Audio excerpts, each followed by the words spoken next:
Hello my friend, my family, કેમ છો બધા? રેખાજી આમરણિયાના જય શ્રી કૃષ્ણ.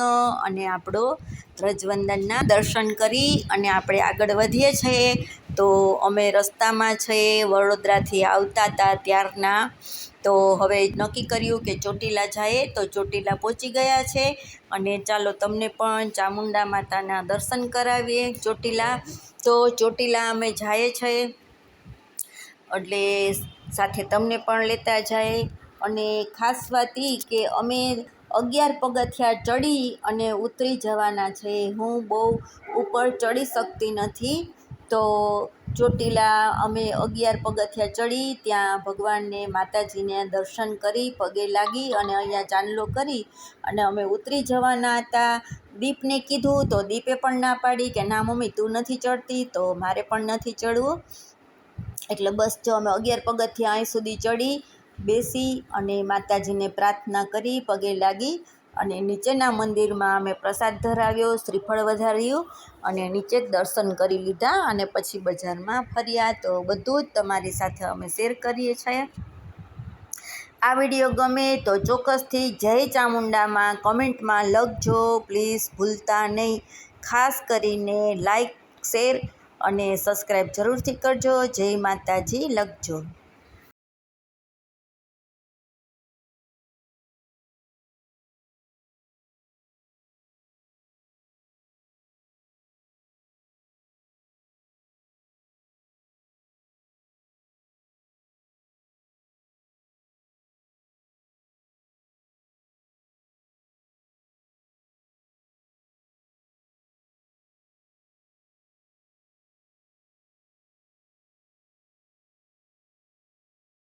અમે દર્શન કરી લીધા છે, શ્રીફળ પણ વધારી લીધું છે, બધું સરસથી થઈ ગયું છે. અને અહીંયા એક પથ્થર છે, તો ત્યાં દીપ કહે છે કે ચાલો મમ્મી આપણે અહીંયા એક ભગવાનને સિક્કો ચોંટાડીએ, જો ચોંટી જાય તો દીપથી 2-3 વાર ટ્રાય કરી ન ચોંટો. અને તમે જોઈ શકશો, રિપીટ કરીને બીજી વાર જોજો. મારાથી 1 સેકન્ડ ચોંટી ગયો તો પછી પાછો નીચે પડી ગયો છે. પછી બીજી વાર ટ્રાય કરી તો પણ ન ચોંટ્યો. 1 સેકન્ડ પૂરતો મારાથી થઈ ગયો હતો. તો અમે લોકોએ ત્રણેય 2-3 વાર ટ્રાય કરી. અને જો હું ને દીપ અહીંયા કરીએ છીએ, ત્યાં જગદીશને ઓળખીતા મળી ગયા હતા, તો એને મળવા ગયા અને હું દીપ અહીંયા શૂટ કરતા હતા અને ચોંટાડતા હતા. અને અહીંયા જો સિંહ છે, તો એને હાર ચડાવ્યો, દર્શન કર્યા અને સરસથી એનું મોઢું દેખાય એવી રીતનું સરસથી અમે એને ચોખ્ખા કર્યા. માતાજીના સિંહ છે અને ચામુંડામાં સિંહની સવારી ઉપર બેસે છે, તો આપણે સિંહને પણ પગે લાગવું જોઈએ. એટલે અમે લોકોએ ત્યાં એને પગે લાગ્યા, હાર ચડાવ્યો અને અમે ત્યાં બંનેનું શૂટ કર્યું. પછી દીપનું શૂટ કર્યું ને નીચેના મંદિરમાં આખું બધું શૂટ કર્યું. અને પછી માતાજીની જો સામે તમને મૂર્તિ દેખાય તો ચોક્કસથી દર્શન કરી લેજો, કારણ કે નજીકથી માતાજીની શૂટ કરવાની મનાઈ છે, પણ અમને દૂરથી એને કીધું એટલે અમે દૂરથી દર્શન કર્યા, તમને કરાવ્યા. અને જો બહારથી આખું મંદિર લીધું છે અને ઉપર જે માં લખેલું છે એ ઝૂમ કરીને પણ અમે શૂટ કર્યું કે બધા દર્શન કરે.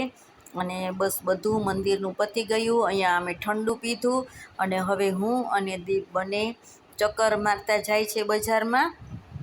ને અહીંયાથી અમે સરસથી એક મૂર્તિ લીધી છે ગાડીમાં મૂકવા માટે, કે ગાડી લઈને ગયા હતા તો માતાજીની મૂર્તિ પાછી ચેન્જ કરવી છે, તો જગદીશ કે તમે લોકો લઈ આવો.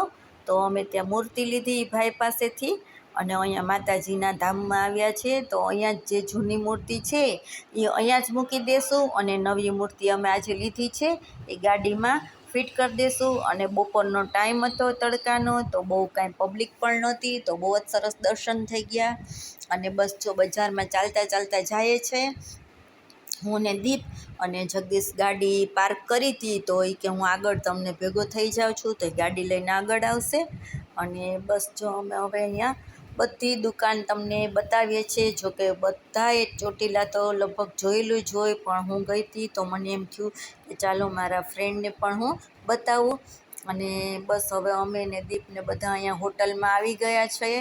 તો ગુજરાતી ડીશ લીધી છે અને અમે જો ત્રણેય જમીએ છીએ. તો આખી હોટલનું શૂટ કરી લીધું છે અને કઈ હોટલ હશે એ તમને પણ ખબર પડી ગઈ હશે. તો ચલો ચોટીલાના દર્શન કરાવ્યા. તો લાઈક શેર ને કમેન્ટ કરજો. જય માતાજી, જય માતાજી.